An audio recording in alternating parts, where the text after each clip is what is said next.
Bonjour les amis, j'espère que vous allez bien. Bienvenue dans la saison 2 de la série Daily Coaching. Hier on a vu, aujourd'hui on est dans la semaine des limites.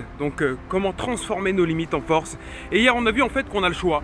Qu'on a le choix de rester dans nos limites ou sinon de transformer ces limites. Et ces limites qu'on va transformer en fait ça va être notre plus grande force. Pourquoi? Parce qu'à partir du moment où on est limité dans quelque chose, par exemple si vous êtes timide, vous allez vous projeter en tant que non timide. Donc je suis timide, putain, quand je ne serais pas timide, je ferais ci, je ferais ça, je ferais ci, je ferais ça. Quand j'aurais de l'argent, je ferais ci, je ferais ça. En fait, vous êtes tellement, quand on a une limite, on se projette tellement hors de cette limite qu'au final, si on arrive à dépasser cette limite et à transformer cette limite en force, ben, on crée une vie tout simplement exceptionnelle. Et en fait, cette limite devient notre plus grande force. Donc aujourd'hui, on va voir d'où viennent nos limites. Comment ça se passe? Comment ça se fait qu'on a des limites?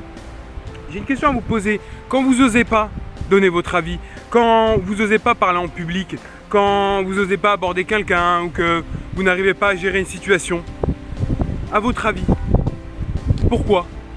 À votre avis, pourquoi vous n'arrivez pas à faire tout ça? C'est à cause des autres?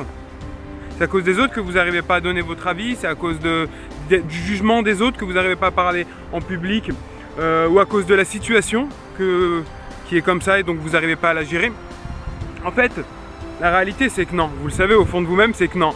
En fait, nos limites sont tout simplement créées par notre perception, par la perception qu'on a des choses. Donc quand on a peur de parler en public, ou quand on n'a pas confiance en soi, par exemple, on a peur du rejet. À partir de là, on ne va pas oser faire les choses, on ne va pas oser aborder une personne. Pourquoi? Parce qu'on a peur du rejet. Notre perception est dans le fait que on va se faire rejeter. Et qu'est-ce que c'est que ça en fait? Comment on appelle ça? On appelle ça une croyance. Et plus précisément, une croyance limitante. Et comment se forme une croyance limitante? En fait, une croyance limitante se forme en rapport avec nos expériences. Donc, tout ce qu'on a vécu, par exemple, quand on n'a pas confiance en soi ou qu'on n'ose pas aborder une personne, c'est de nos expériences passées, donc de nos échecs à avoir abordé des personnes ou du rejet. Et voilà, et en fait ces expériences nous créent des idées en fait. Nous créent des idées et donc du genre comment dire, je suis trop moche, ou j'ai pas de, comment dire, je sais pas comment parler, j'ai pas une bonne sociabilité. Et les idées en fait elles viennent souvent aussi de l'environnement, donc dans l'environnement dans lequel on vit. Des médias par exemple, les médias ont une forte capacité à vous envoyer des idées du genre lui il est méchant, et à force de le répéter, bah ça vous crée des idées profondes et c'est des croyances en fait. Et en fait vous pouvez même aussi être influencé par vos idées, enfin des idées des autres plutôt. Vous pouvez être influencé par les idées des autres, par exemple dans leurs résultats. Donc par exemple, un de vos proches vous dit: ah, ça tu peux pas le faire parce que moi j'ai pas réussi à le faire, ou parce que ceux qui ont réussi à le faire c'est des gens comme ci, comme ça, et toi tu n'es pas comme ci, comme ça. Donc on se fait nos croyances avec nos expériences et les idées qu'on se forme donc par nos expériences, mais aussi par les expériences des autres ou parce que notre environnement nous transmet. Et en fait, ces idées, ces expériences nous créent ce qu'on appelle... en fait, ces idées, ces expériences influencent notre comportement. Donc ce qui fait que, en fonction des expériences qu'on a eues, donc si on s'est fait rejeter plusieurs fois, si une personne ne croit pas en nous, nous dit que te dit que tu es timide, mais en fait ça va influencer ton comportement, ce qui va faire en fait que tu vas avoir une attitude de timide. Voilà, tu vas parler comme un timide, tout ça parce que en fait tu as eu peur en fait. Et même si à la base tu n'avais jamais parlé à une personne, le fait que tu dises merde, putain, on m'a dit que c'est difficile de parler à des gens, bah, ça va influencer ton comportement et en fait tu vas aller aborder la personne avec la peur. Et bien entendu, ensuite, après l'influence sur ton comportement, qu'est-ce que ça génère? Ça influence le résultat. C'est-à-dire que si tu vas voir une personne en ayant une attitude de timide, bah, tu auras des résultats d'une personne timide. Donc va se faire rejeter ou on va pas trop te donner de crédibilité ou d'importance, etc. Et en fait ta communication aura été un échec tout simplement.